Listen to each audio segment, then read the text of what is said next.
Кхмер тілін үйренеміз. Сабақтың тақырыбы ас үй жабдықтары. Chan, Тәрелке, chan cơm, тостаған,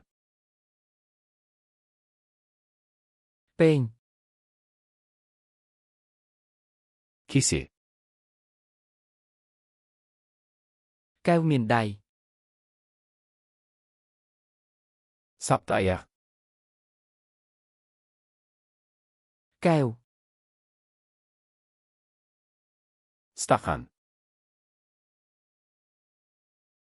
chan trộp pên, табақша, xong, шанышқы, slapria, қасық, slapri cà phê, шай қасық,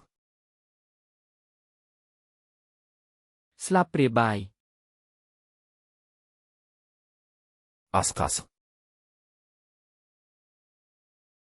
cằm bịch, пышақ, cằm bịch bự,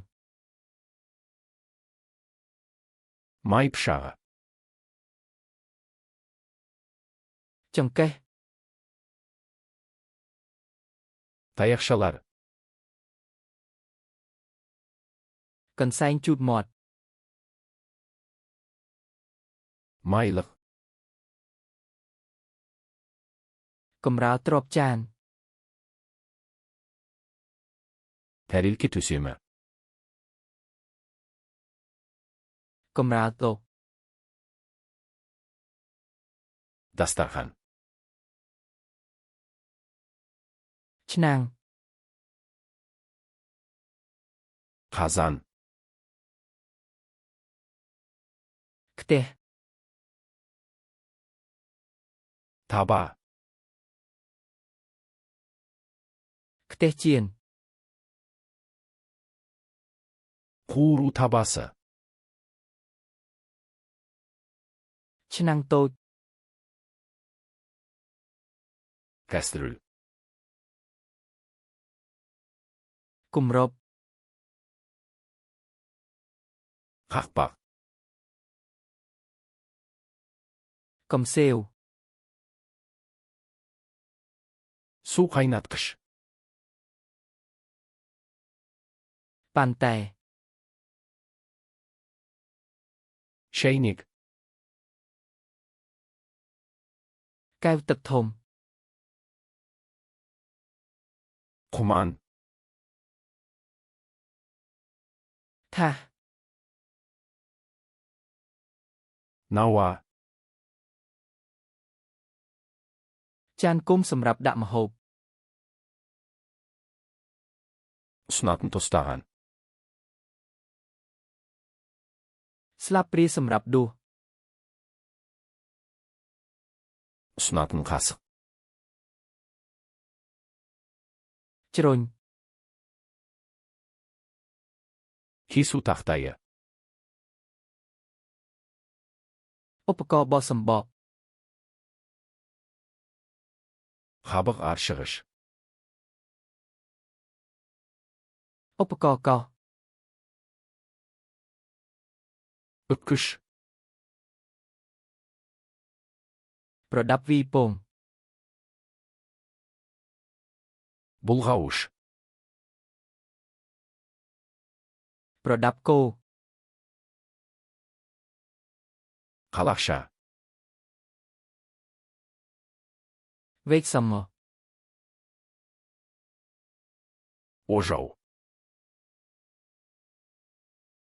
đồng kiếp, қысқыш, pên vo, өлшеуіш стақан, slapri vo, өлшеуіш қасық. Controlចម្រោះ сүзгіш. តម្រង елек. ថាសដុតនំ пісіру табасы. ចានដុតនំ пісіру ыдысы. ចានគុំលាយ араластыру тостағаны. ឈើកិនម្សៅ оқтау. ស្រោមដៃ пеш қолғабы. អាវអៀម алжапқыш. កន្សែងផ្ទះបាយ ас үй сүлгісі.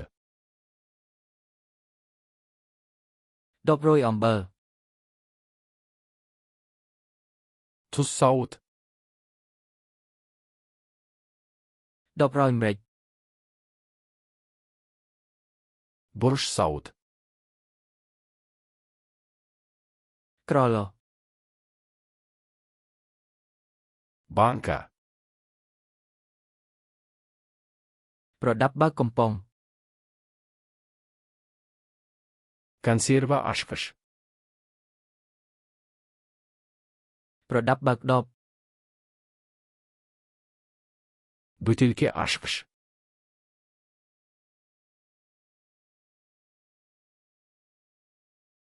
កែវទឹកធំ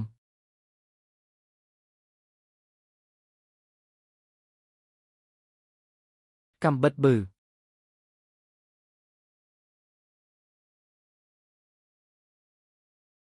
ដបរយអំបិល бұл сөздерді мәңгі есте сақтағыңыз келе ме? FlashcardsLuna.com сайтына өтіп, осы және басқа да мыңдаған жинақтарды мүлдем тегін жаттықтырыңыз. Сілтеме сипаттамада.